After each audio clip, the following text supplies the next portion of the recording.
Est-ce qu'on a pendant 40 ans prescrit quelque chose de cancérigène à nos malades?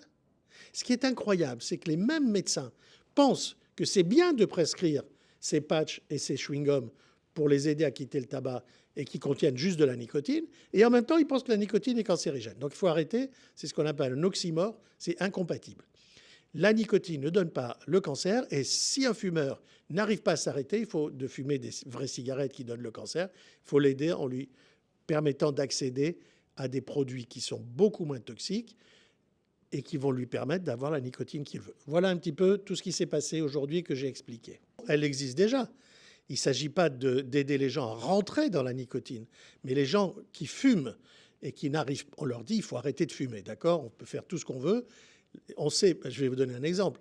Si vous prenez le groupe de patients à qui vous faites le diagnostic de cancer du poumon, ils savent qu'ils vont avoir de la chimio, des rayons, qu'ils vont mourir et tout. 64% d'entre eux continuent de fumer jusqu'à la fin. Ils n'arrivent pas à s'arrêter alors qu'ils savent que c'est ça qui leur a donné le cancer. Donc l'idée, ce n'est pas de les blâmer, mais c'est d'essayer de les aider. Et ceux qui n'arrivent pas à arrêter de fumer, qu'ils aient un cancer ou pas encore un cancer, il faut leur donner la possibilité d'avoir la nicotine à laquelle ils ont une addiction sans leur donner le risque de cancer. Donc quand vous me demandez est-ce que je crains que ça crée une addiction? Non, ça répond à une addiction, mais d'une manière beaucoup moins dangereuse.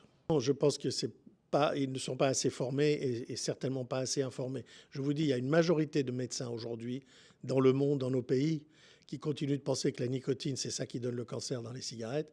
Et c'est vrai que pendant des années, le seul moyen d'avoir de la nicotine, c'était les cigarettes. Donc on a associé les deux, cigarettes, nicotine, cancer.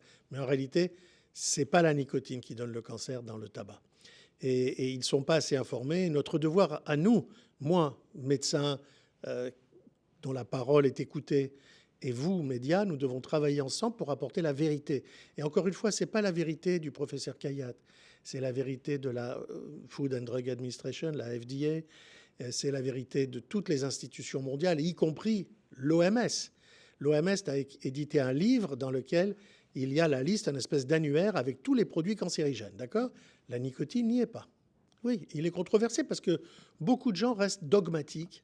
Et le seul fait que ces produits aient été mis sur le marché par des industriels du tabac qui ont menti pendant 100 ans, qui ont caché la vérité sur le tabac, on le sait, ils ont été punis, ils ont été condamnés.